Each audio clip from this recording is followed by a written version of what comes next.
Voilà, ça y est. Là.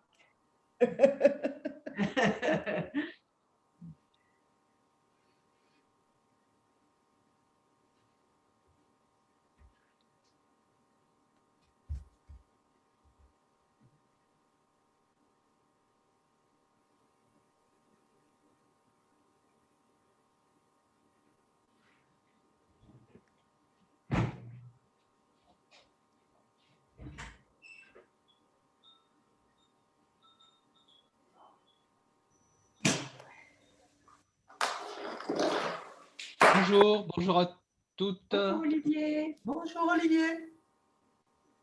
Alors, bien. Alors, il y a Émilie ce matin, parfait. Et Morissette et Christine et Anne-Marie. Bon, eh bien, ça fait. Je suis heureux de vous retrouver pour notre séance hebdomadaire, pour certaines, et puis pour d'autres, hein. Presque quotidienne maintenant. C'est magnifique. J'espère que vous allez bien. Visiblement, si vous êtes là, c'est le cas. Ça va? Voilà. Alors, on peut se réjouir que le yoga, paraît-il, en tout cas, moi, je le constate, renforce les défenses immunitaires, en tout cas, stimule le système immunitaire, hein, puisque jusqu'à ce jour, j'ai déploré aucun élève malade. Alors, je ne dis pas que c'est grâce à moi, pas du tout, mais c'est grâce à votre pratique. J'y crois profondément. Je ne pense pas que ça protège de façon absolue de tout, évidemment. Ça saurait, mais quand même, je pense que ça y contribue grandement.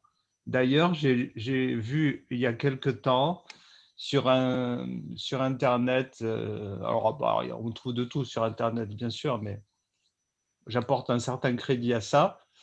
C'est Pilate, hein, vous savez que Pilate, celui qui a créé la méthode, c'était un adepte du yoga, il a créé sa méthode à partir des connaissances qu'il avait du yoga. Et il était au moment quand il y a eu la grande pandémie de la grippe espagnole, il était vivant, il avait des élèves. Et j'ai lu hier ou avant-hier que à cette époque-là, il avait dit qu'aucun de ses élèves n'avait contracté la grippe espagnole. Alors, ça laisse de l'espoir. Voilà. Donc, tant mieux. Et puis, j'espère que ça va continuer comme ça. Ça n'empêche pas qu'il ne faut pas se sentir trop fort, il faut continuer à être prudent. Voilà. Bon, on va commencer tout de suite avec deux pranayama. Le premier, Kapalabhati, classique le matin, hein, on fait Kapalabhati, ça permet de nettoyer, de se dynamiser. Et puis Anuloma Ujjayi, qui est toujours un pranayama intéressant. Même si il est assez neutre sur le plan des effets, mais neutre ne veut pas dire sans effet, hein. On pourrait dire que l'eau est neutre aussi, hein, c'est-à-dire que elle est essentielle à la vie, pourtant elle n'apporte pas un nutriment particulier, excepté les eaux minérales. Mais voilà, hein. Et Anuloma, on pourrait dire que c'est l'eau des pranayamas, peut-être. Comme le Om est l'eau des mantras. Quelque chose qui équilibre, qui est neutre, mais en même temps qui est essentiel. Donc Anuloma, parfois, il est un peu méprisé. C'est un pranayama qui est un peu méprisé dans le sens où, effectivement, il a des effets très visibles et très puissants. Mais je pense que c'est important de le faire souvent, justement parce que on apprend réellement le pranayama avec Anuloma d'une façon pas risquée. Et on découvre d'une façon justement peu risquée les subtilités du pranayama. C'est un petit peu comme si on mettait dans les mains d'un débutant, quand on fait un pranayama, si on met dans les mains de quelqu'un qui ne sait pas conduire une forte cylindrée, bah, il a des chances de se faire mal avec. Il y a un gros potentiel, mais ce gros potentiel, il faut savoir l'exploiter. C'est la même chose avec les pranayamas. Si on s'engage dans des pranayamas, on va dire trop colorés, trop marqués, et qu'on connaît mal le pranayama, on peut en quelque sorte faire des erreurs et mal exploiter le potentiel. Toujours dans la lecture du livre d'Iyengar, dont je vous parlais sur le pranayama, sa conception est assez proche de celle des mantras, dans la mesure où le maître, quand il voit son disciple, il lui donne un pranayama spécifique qui lui correspond. Ça veut dire qu'on ne peut pas comme ça jouer avec les pranayamas trop à la légère, hein. Alors ici, dans ce cours, on les expérimente un peu les uns les autres, mais il faut toujours prendre du recul et bien essayer de voir quels sont les effets des pranayamas qu'on pratique.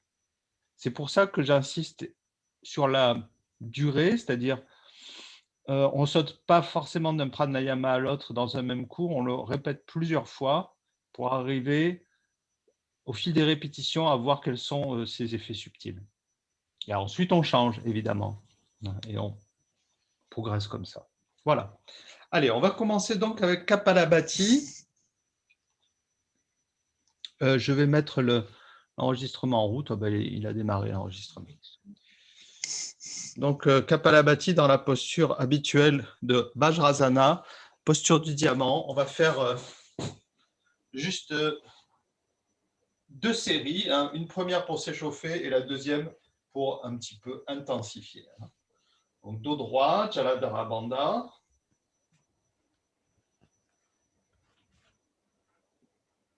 On s'intériorise, on prend conscience du souffle. Et on fait une première série de Kapalabhati, donc contraction abdominale et contraction aussi du périnée, rythmique avec, je vous le rappelle, l'inspire plus longue que l'expire, hein. Donc une expire très brève et une inspire plus longue.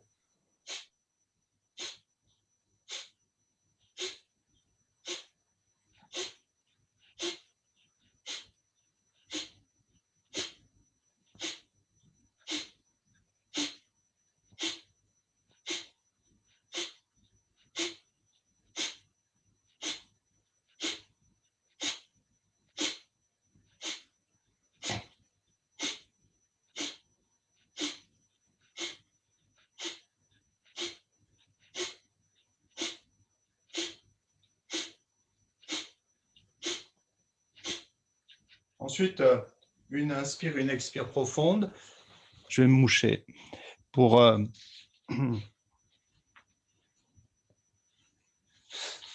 détendre un peu l'abdomen, surtout qu'au bout d'un moment, on sent que ça fatigue un peu les muscles de l'abdomen.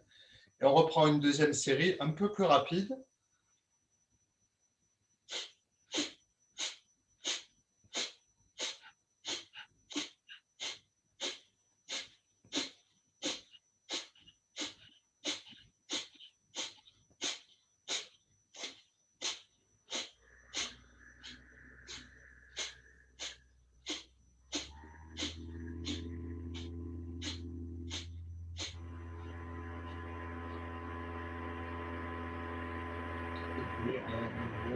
Inspiration là et profonde.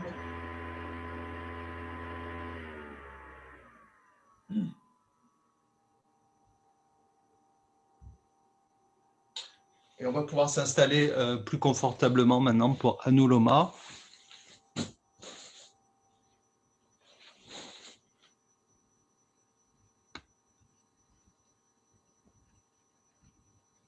Je coupe le son de Christine qui visiblement a des travaux chez elle.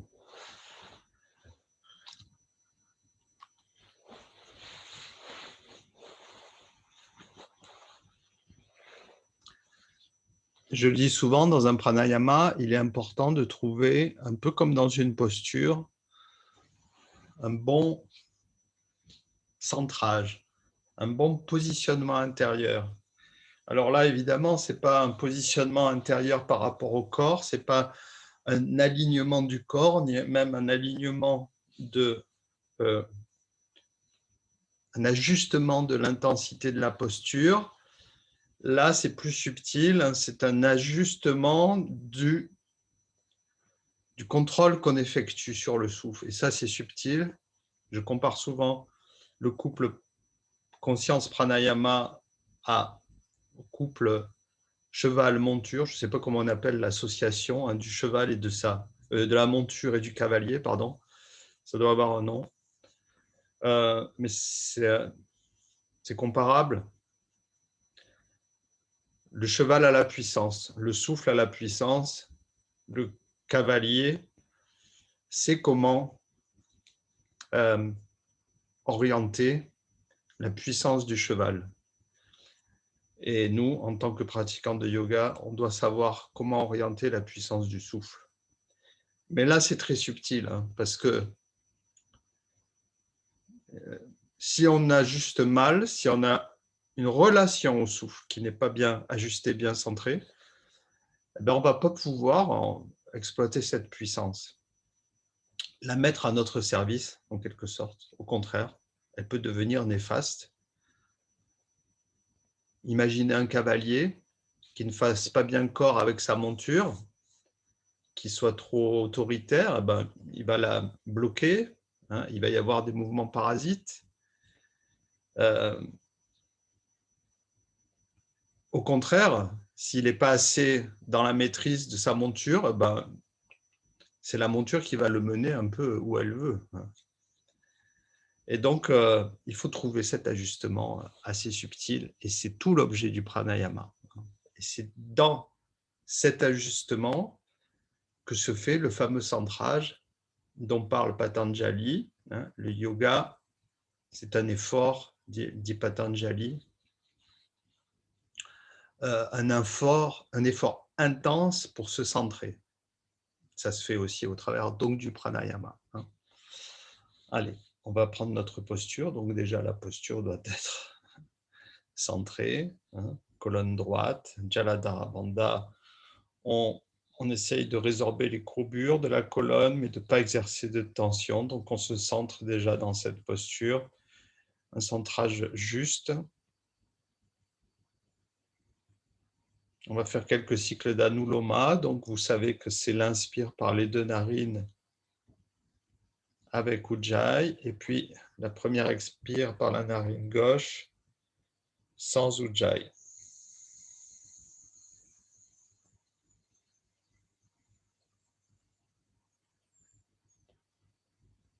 Et à nouveau, inspire par les deux narines avec Ujjayi. Et expire narine droite sans Ujjayi.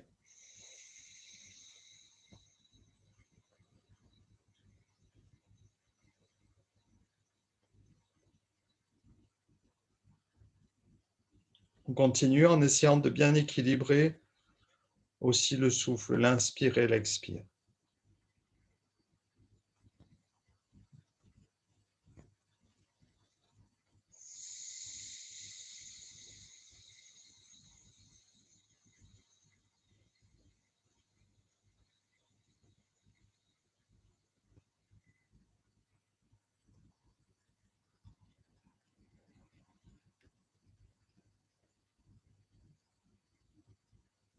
Effectuer cet ajustement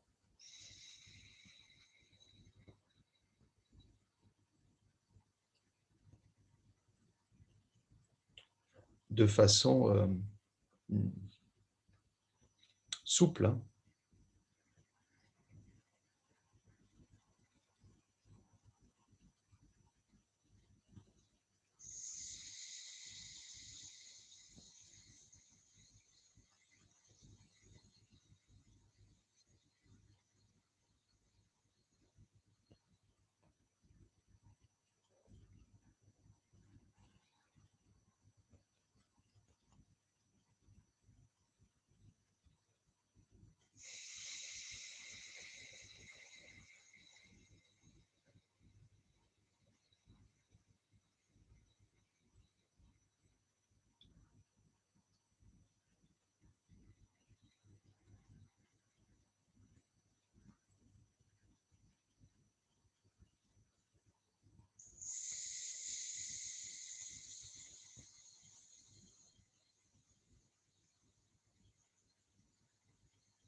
On termine par une expire par la narine droite.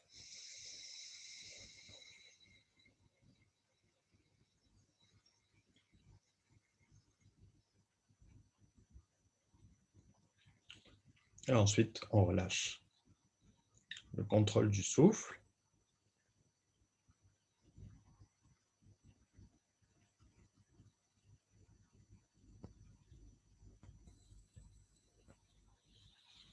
Et on va se préparer maintenant pour les postures.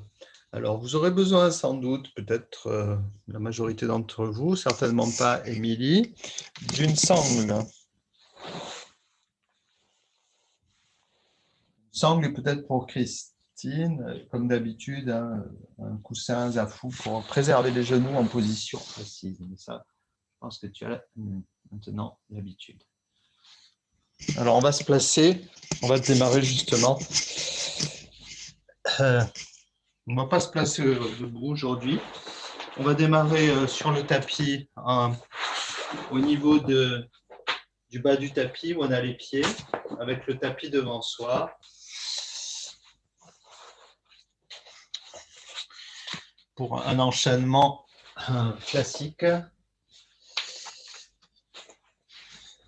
Je prépare ma sangle. Voilà. Donc, posture du diamant pour démarrer. Vajrasana. À l'inspire, on se dresse sur les genoux et on cherche à bien monter l'air jusque sous les clavicules. À l'expire, Balasana, les mains très loin devant. On relâche le coccyx. Inspire, on creuse la colonne. On retourne nos orteils et à l'expire, le chien tête en bas. Adho Mukha Svanasana. On tire bien les hanches vers l'arrière. On presse bien sur les mains jusqu'au bout des doigts. 2 respirations dans la posture.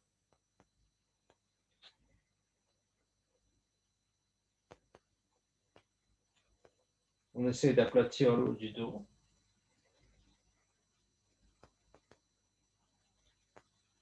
On quitte la posture à l'inspire. Dos creux. Expire. On revient Balasana. Inspire à nouveau. Dressé sur les genoux. Expire. On quitte la posture. Et on repart pour ce même enchaînement. Inspire.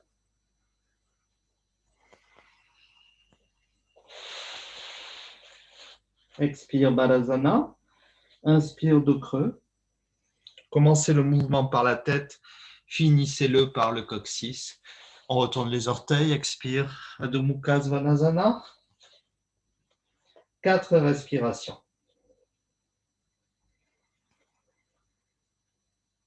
Regardez en direction du nombril. On laisse bien les talons descendre vers le sol. On laisse l'arrière des jambes s'étirer. On fait une petite rotation des bras vers l'extérieur pour aplatir au mieux la zone dorsale.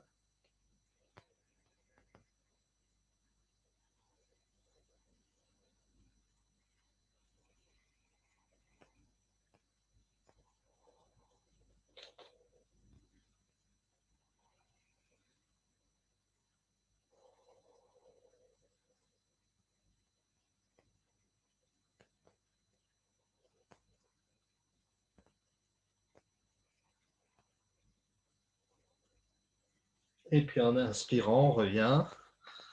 Dos creux. Expire, Balasana.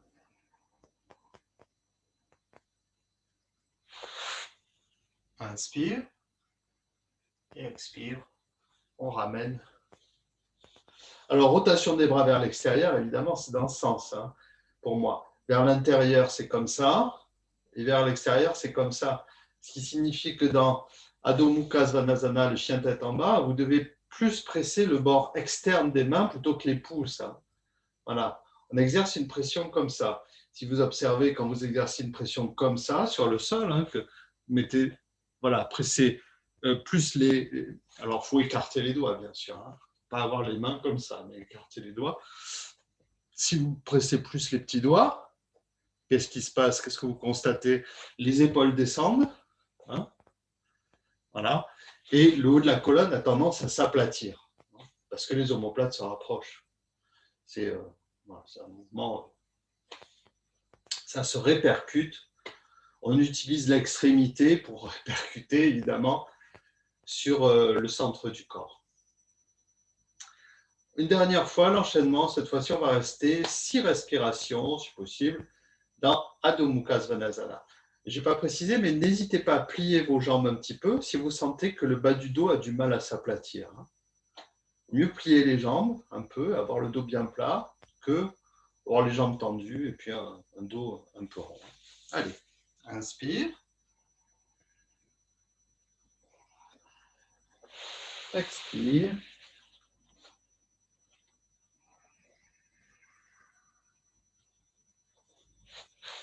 Et on retourne les pieds. Et 6 respirations. Donc, on essaie de bien presser sur les petits doigts pour aplatir le haut de la colonne. On essaie d'équilibrer la durée du souffle, hein, la durée de l'inspire, la durée de l'expire.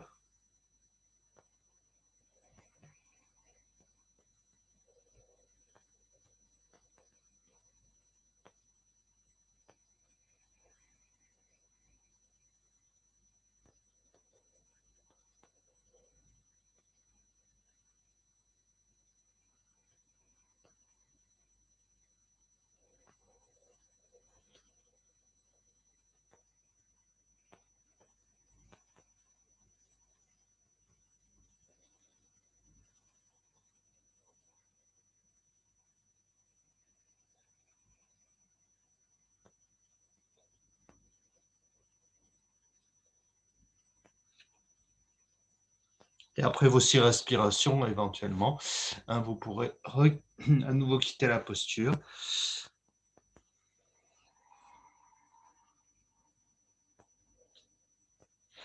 Dans le même, selon le même chemin. Voilà, on se place à nouveau en Vajrasana et on observe le résultat sur plutôt le haut du dos.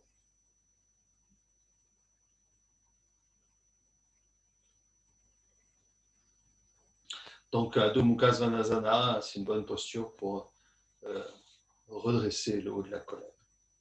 On va passer sur le dos maintenant.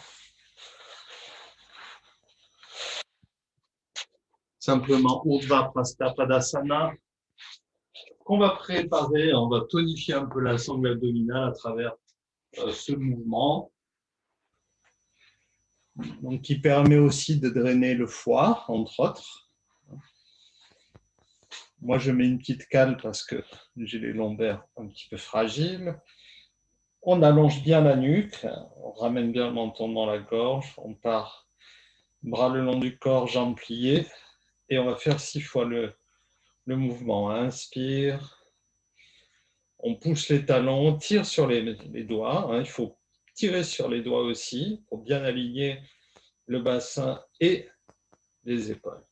Expire, on revient. Encore 5 fois. Donc, autant on pousse sur les talons, autant on tire sur les doigts. Et expire.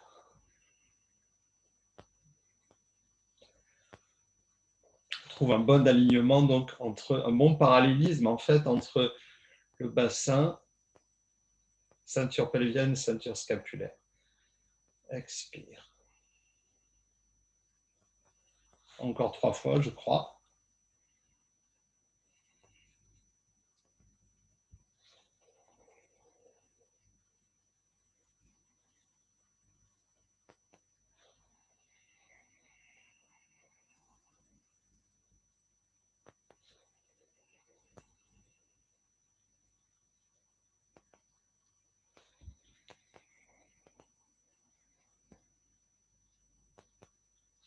Toujours une respiration évidemment très complète, très profonde.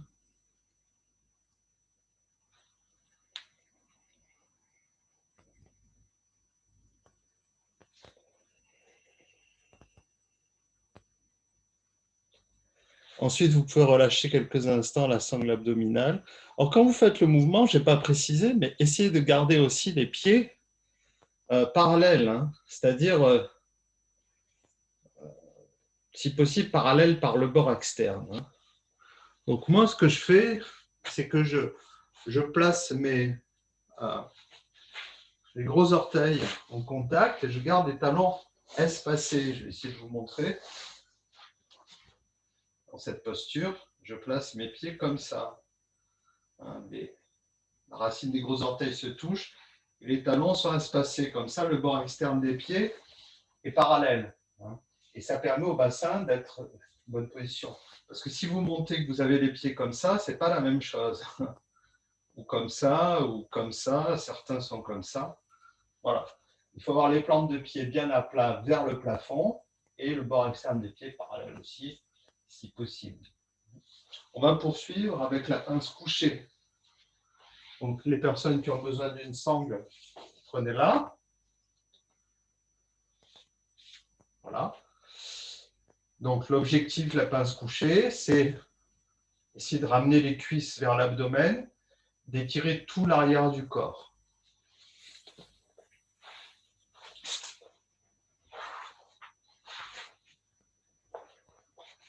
On part avec le dos bien plat. Supta Padangusthasana. On prend la posture à l'inspire.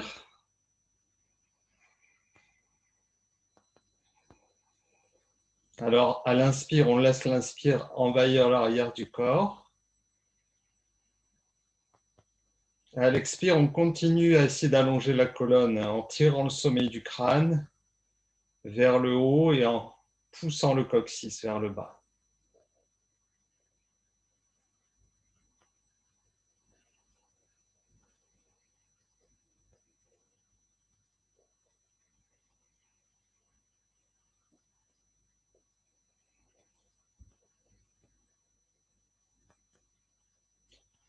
On peut allonger le souffle, surtout l'expire dans cette posture.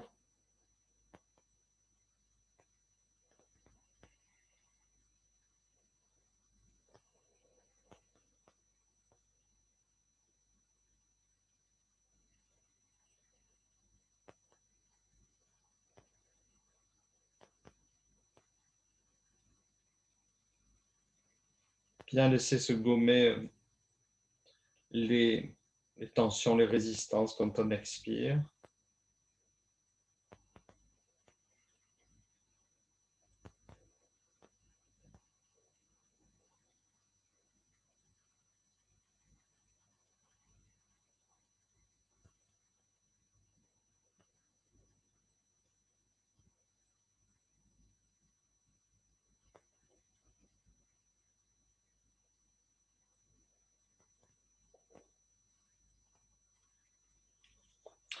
Et au bout de 6 respirations, vous pouvez quitter la posture, éventuellement laisser votre sangle de côté.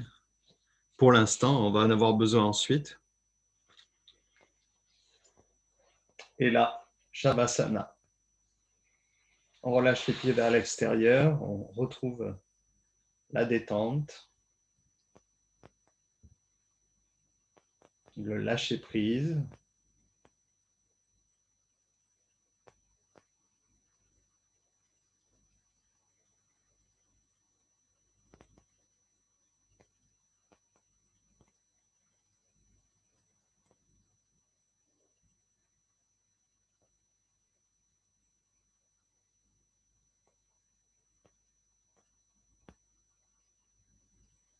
On reste en contact avec l'espace intérieur.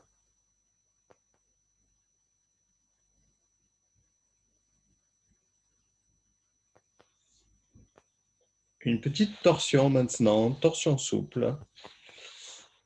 Alors, prévoyez d'avoir de la place de chaque côté. En 2 temps, on va faire la torsion. On part avec les bras en croix et les paumes de main situées vers le sol. Les pieds se touchent, les genoux se touchent. On inspire profondément.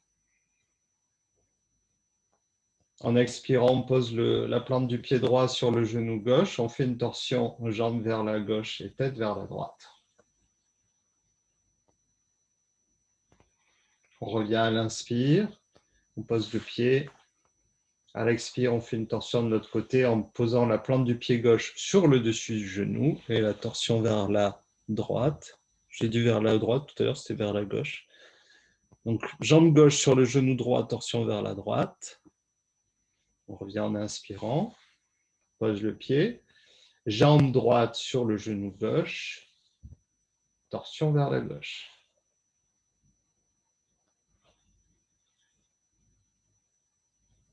Alors, on approfondit bien l'expire pour approfondir la torsion. Chaque inspire, retour dans l'axe. Chaque expire. Mettez bien le pied sur le dessus de la cuisse et pas à l'intérieur de la cuisse.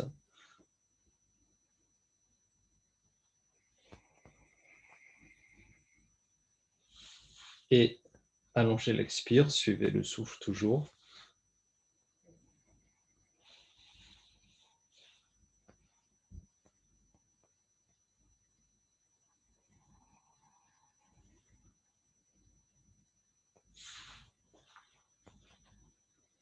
On termine, on l'a fait une dernière fois avec les jambes vers la droite et la tête vers la gauche.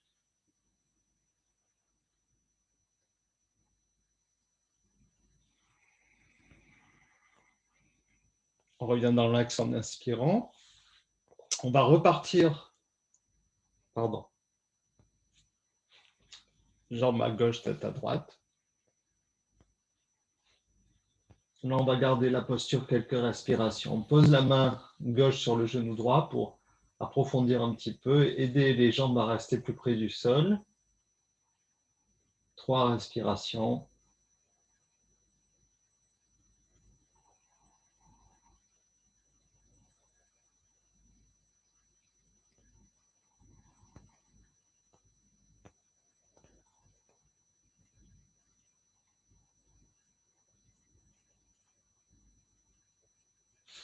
On revient dans l'axe en inspirant.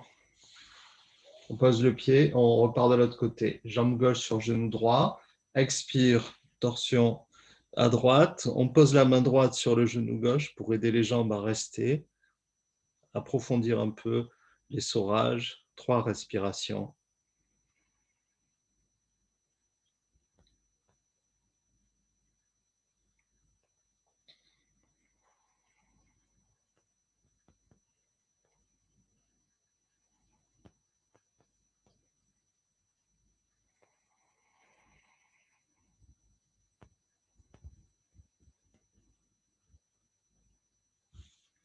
Inspire, on revient dans l'axe. Et on peut regrouper les jambes, croiser les doigts autour des genoux. On relâche quelques instants, le contrôle du souffle, Apanasana.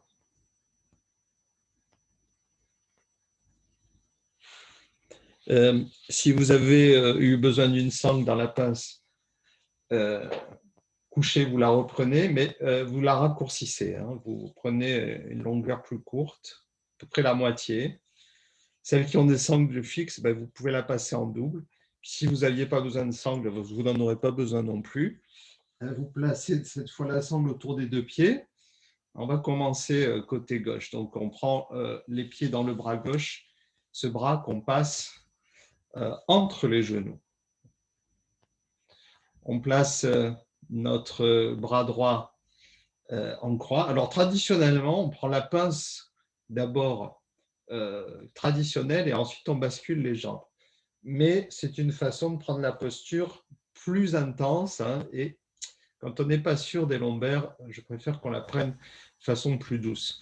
Donc, on va inspirer comme ceci et on va faire la torsion avec les jambes pliées en expirant. Donc, jambes vers la gauche, tête vers la droite, jambes vers la gauche, tête vers la droite et enfin en inspirant, on peut allonger les jambes. Donc, on place bien les bras dans une symétrie. On essaye d'ajuster aussi la position des pieds pour que les 2 talons soient au même niveau. Donc, la jambe gauche est vraisemblablement un petit peu plus pliée que la jambe droite qui est bien étirée, elle. Si les deux jambes sont étirées de la même manière, c'est que votre bassin est parfaitement à la verticale. Hein. Mais si il y a un petit décalage, s'il n'est pas parfaitement à la verticale, ce qui est mon cas, il faut plier la jambe qui est vers le sol pour que les talons soient à la même hauteur et qu'on travaille bien le bon côté du bassin. On fait 6 respirations dans cette posture en laissant toute l'inspiration étirer le côté droit du corps. Et l'expiration, on peut faire ce massage de l'abdomen. Hein.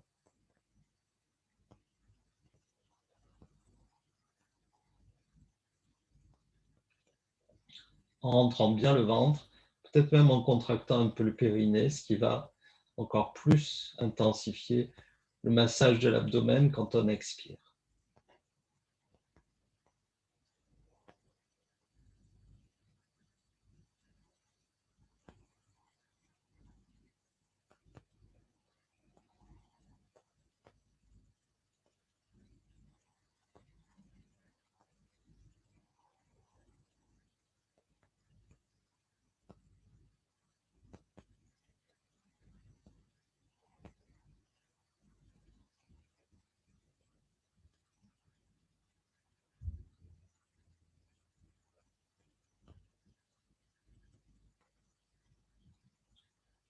En expirant, on peut replier nos jambes, toujours en gardant le bras gauche entre les genoux, et en inspirant, on revient dans l'axe.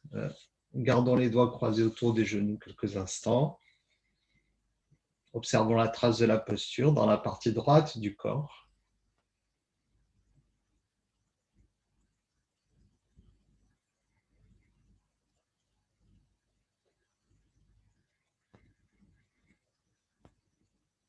Je ne vous ai pas donné le nom de la posture, c'est Jatara Parivriti numéro 2. C'est la deuxième version de cette torsion au sol. Si vous vous intéressez aux effets psychoactifs de ces postures. On prend la posture de l'autre côté, donc maintenant on place le bras droit entre les deux genoux, on saisit les deux pieds, soit par la sangle, soit par les gros orteils. En inspirant, on place notre bras gauche en croix, paume de main vers le sol. Et à l'expire, on fait notre torsion, jambes vers la droite, plutôt bassin vers la droite, tête vers la gauche. Et en inspirant, on peut étirer nos deux jambes. Je me suis mal placé par rapport à la paroi.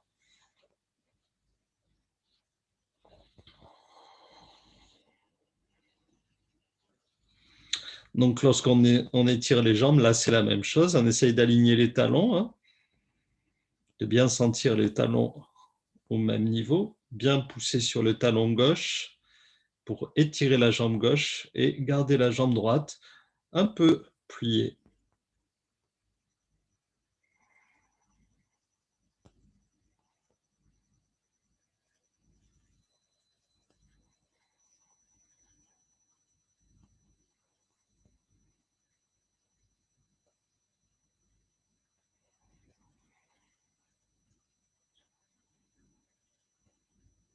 S'il y a un côté qui demande un peu plus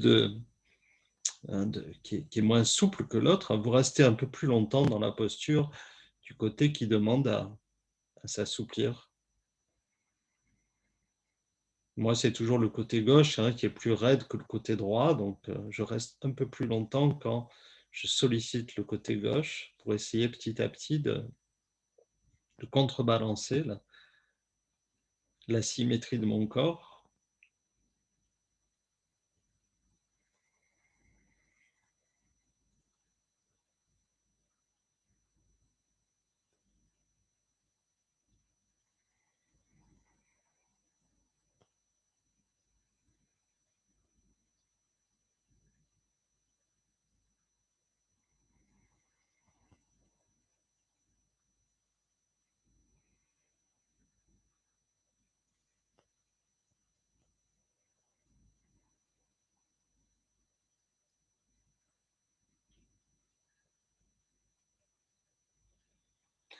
Et puis, donc, vous Vous attendrez une expire pour replier vos jambes et une inspire pour retourner à l'axe.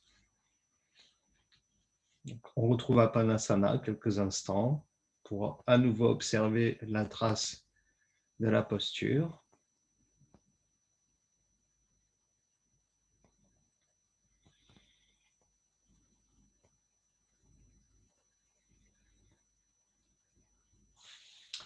On va ensuite étirer les jambes vers le haut, glisser les doigts derrière nos jambes, et puis, si les lombaires le permettent, faire une petite bascule vers l'avant pour venir s'asseoir. Je vois que ma caméra a... Alors, je vais mal ajuster.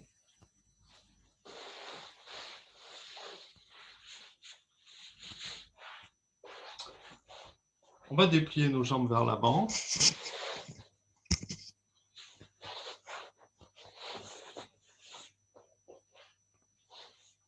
Alors là, c'est pareil, hein, le genou complètement étiré, arrière des jambes complètement étirées, ou alors légèrement plié si ça vous permet un meilleur confort. On va essayer de garder la colonne droite, on va attraper les gros orteils, hein, en pinçant les gros orteils entre les index et les majeurs. On va chercher à aplatir la colonne en tirant donc, le sommet du crâne vers le ciel.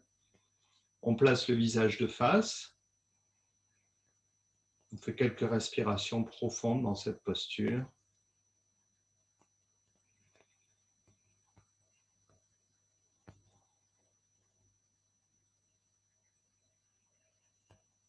Essayons de bien aplatir le haut de la colonne au maximum, de ne pas laisser s'arrondir le haut de la colonne. Et à l'expire, on relâche le buste sur les cuisses. On peut croiser donc les bras sous les genoux et relâcher la tête vers les genoux. On respire profondément. Alors, on peut attraper un coude dans chaque main, éventuellement. Si vous pouvez déplier les jambes sans éloigner le buste des cuisses, vous le faites.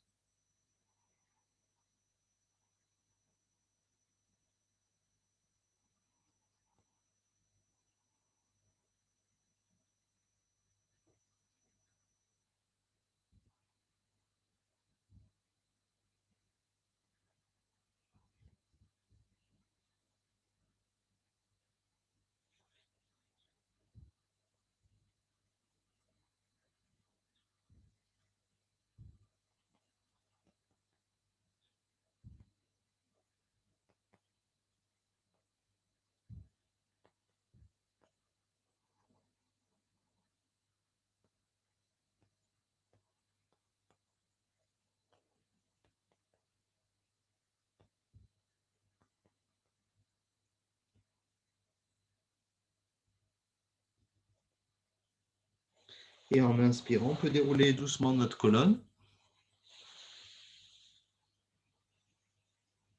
Revenir à la verticale.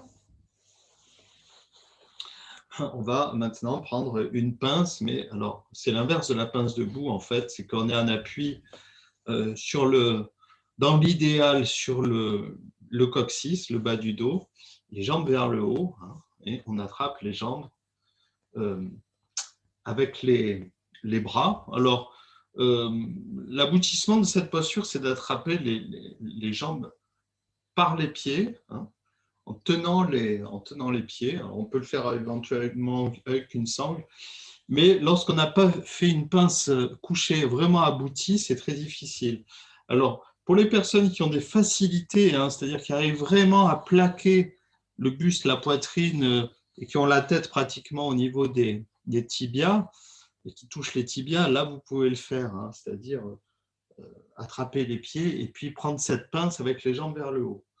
Mais si, comme moi, vous n'y arrivez pas, hein, on va dire c'est un intermédiaire acceptable, d'avoir les jambes vers le haut et juste de croiser les doigts, hein, derrière les jambes, mais plutôt vers les cuisses que vers les genoux, pas ici, mais ici, en fait. Ce qui compte, c'est le rapprochement des cuisses avec l'abdomen. Hein. Ce n'est pas tellement la tête, hein, qui doit être près, mais c'est vraiment d'avoir l'abdomen le plus près possible des cuisses. Alors, on part le dos plat. Les jambes pliées. À l'inspire, comme tout à l'heure. Et là, à l'expire, on décolle le buste. On vient croiser les doigts donc derrière nos cuisses. On étire bien les jambes vers le ciel. Et on reste 6 respirations. Donc, on essaye de placer le poids du corps le plus possible vers le coccyx.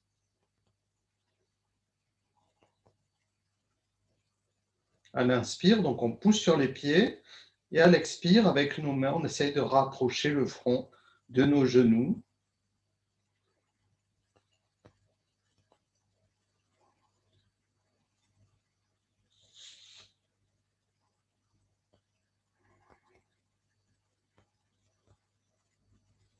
Et si vous pouvez le faire en attrapant les pieds, c'est très bien.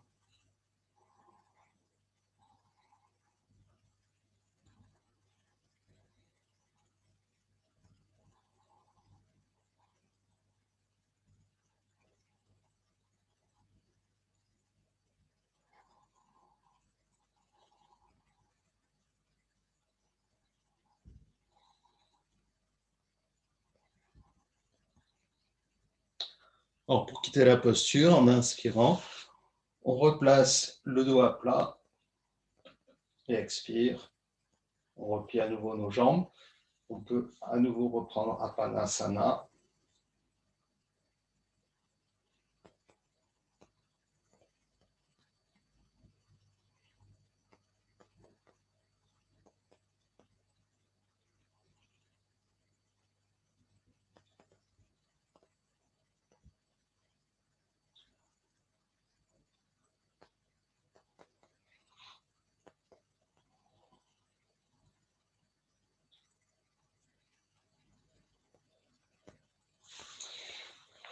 On va terminer avec une contre-posture.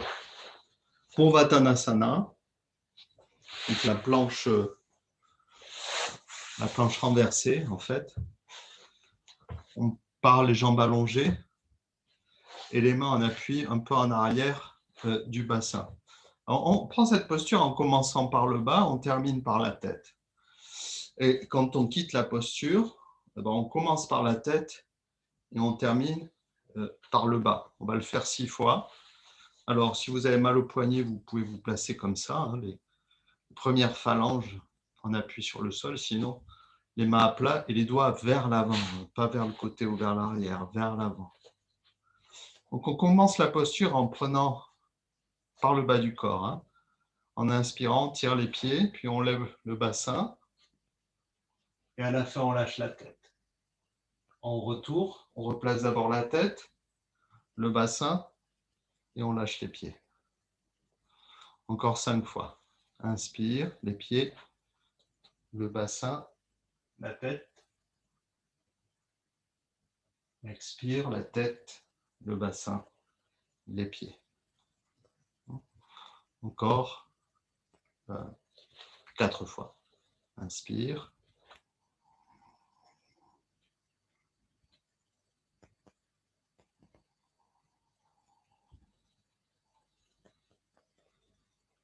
Allez, encore 3 fois, tranquillement. Je viens voir si vous le faites correctement, si j'arrive à vous voir. Ah oui, des nouvelles choses. Maurice, on dirait qu'elle a mal au rein. Si c'est juste, tu ne soulève pas trop le bassin. Hein. Attention. Voilà, c'est bien.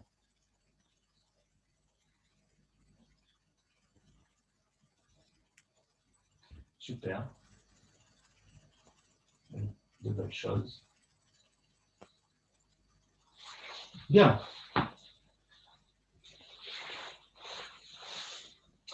Lorsque vous aurez terminé, vous pourrez vous allonger dans la posture de Shavasana à nouveau. Après vous être rééquipé, replacer les chaussettes, le pull, etc.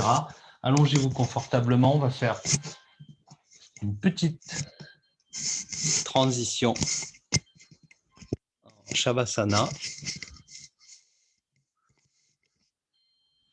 où il va s'agir juste de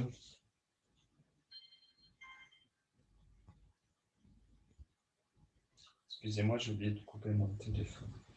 Il va s'agir simplement de compter mentalement de 60 jusqu'à 0. Voilà, il est coupé. Donc, vous fermez vos yeux et simplement, vous allez compter mentalement à rebours.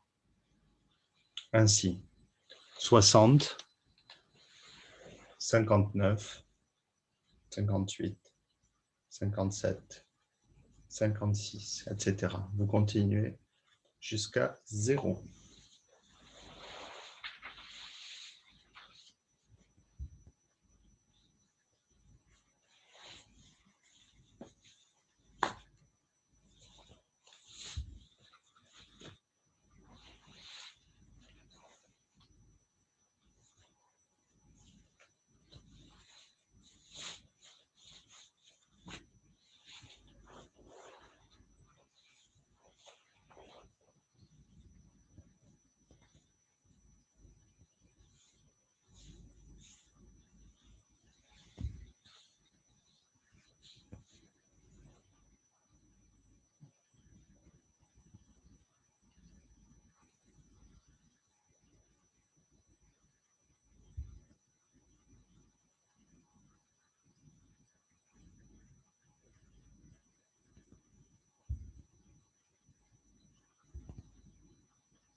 Quand vous êtes arrivé à 0, vous pourrez soit décider de rester allongé si vous avez mal au dos assis, si vous êtes fatigué, sinon venez vous asseoir pour un peu de méditation.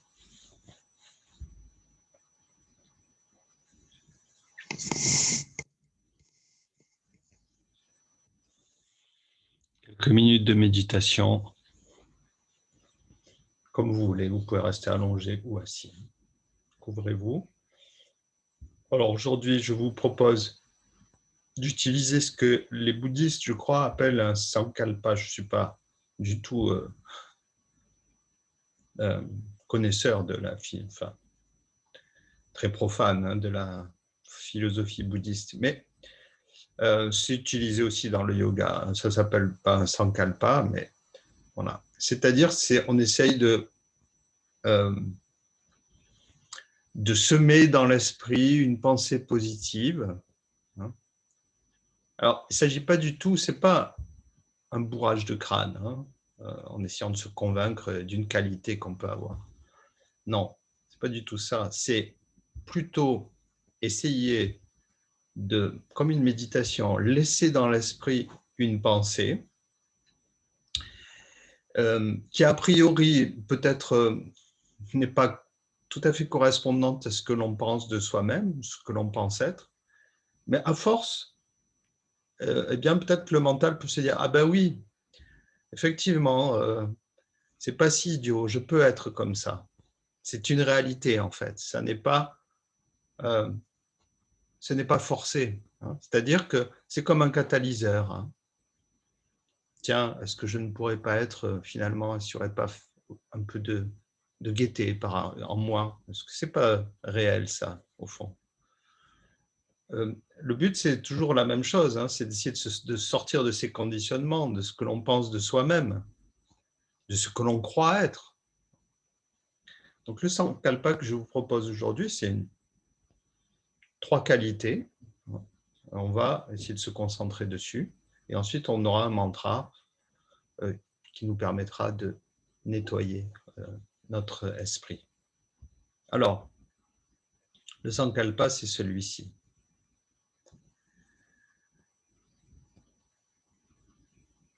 J'ai oublié un terme, voilà. Je suis flexible, puissant et équilibré. Donc, vous pouvez fermer vos yeux et simplement vous concentrer sur cette pensée. Je suis flexible, puissant et équilibré.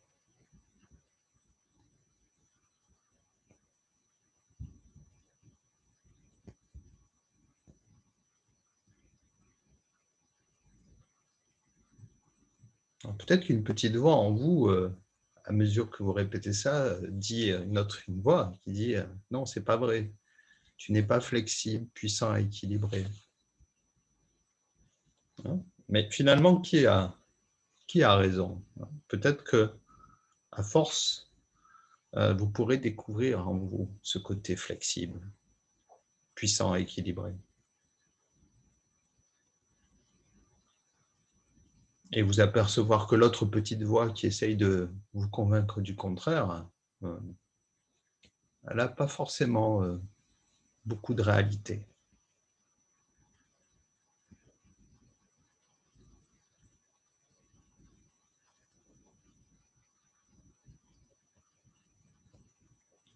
Je suis flexible, puissant et équilibré.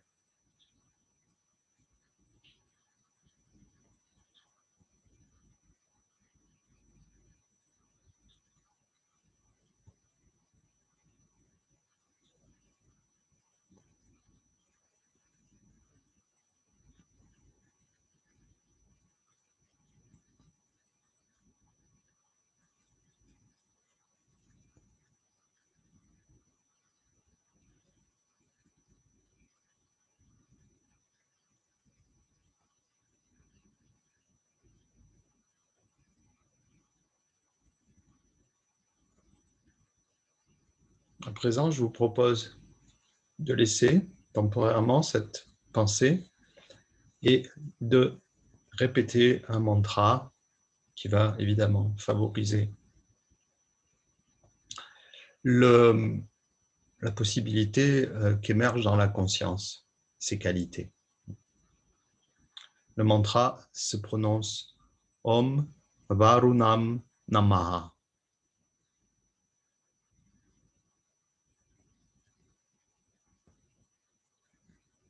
Om Varunam Namaha.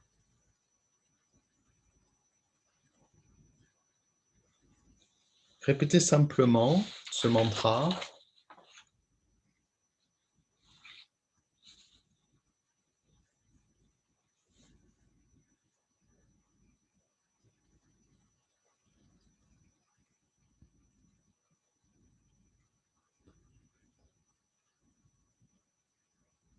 qui illustre le fait que nous sommes en harmonie avec la loi universelle, on pourrait appeler ça la loi universelle. Ou les lois universelles, les lois qui sous-tendent ce qui est manifesté. Om Varunam Namaha.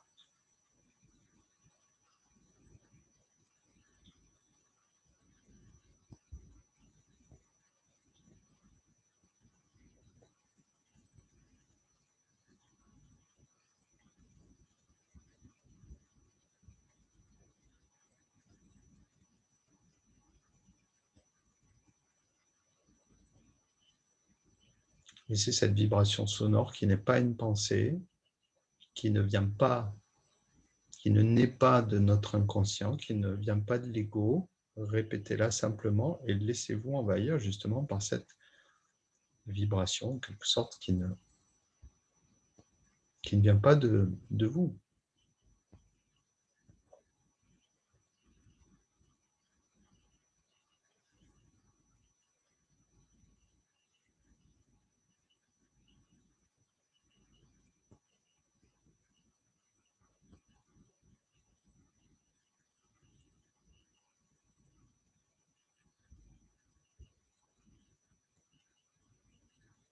disciplinez votre esprit en ramenant chaque fois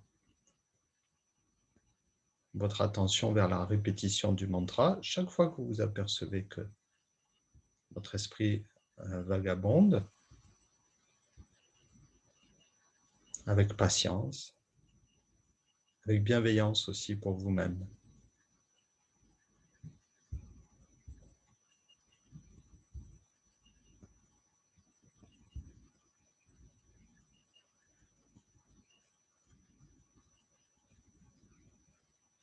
Nous faisons tous un travail pour essayer de nous améliorer, d'être meilleurs pour nous-mêmes, d'être meilleurs pour les autres. Donc, bienveillance dans nos trébuchements, dans nos échecs, bienveillance pour nous-mêmes.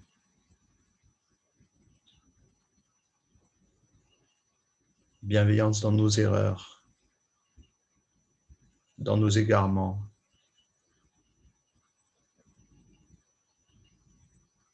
Mais revenons chaque fois à l'ouvrage. Om Varunam Namaha.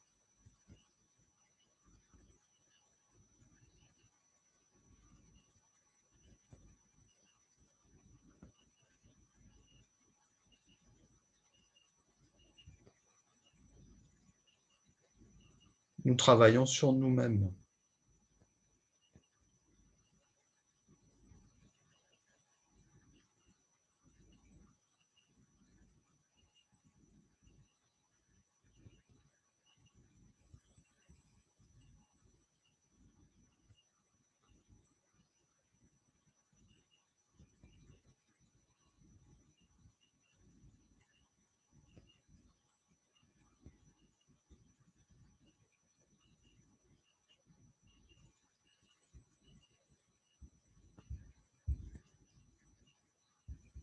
Vous pouvez maintenant laisser aller le mantra.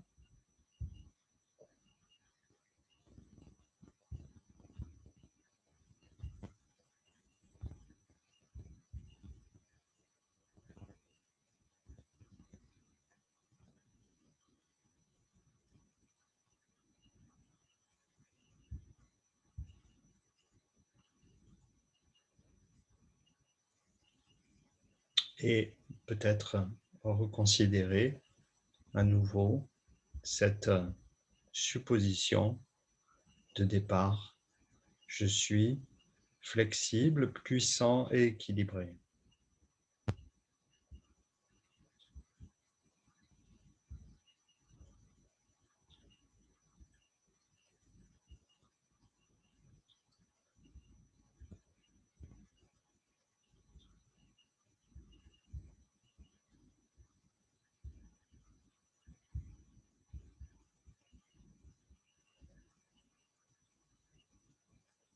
Et sans autosatisfaction particulière, mais simplement avec un sentiment de quiétude.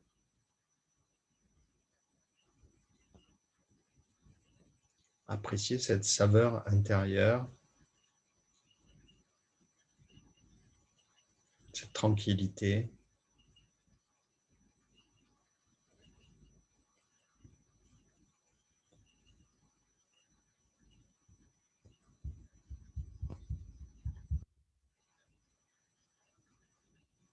Qui accompagne la sensation de ces qualités.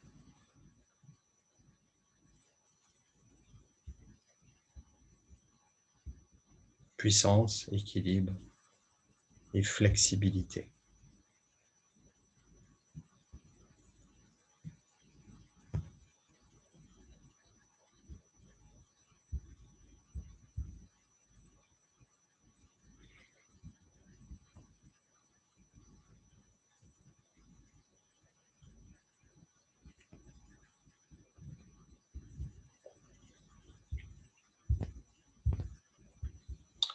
Et puis vous pourrez revenir paisiblement vers l'extérieur, tranquillement.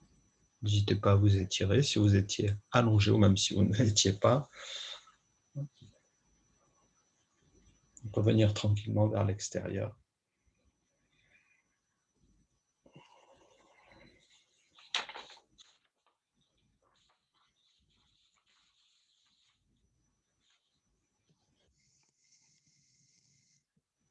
Ah, Morissette a l'air plus, un visage plus détendu maintenant. Merci Olivier. Merci à vous de votre attention, de votre assiduité, Merci.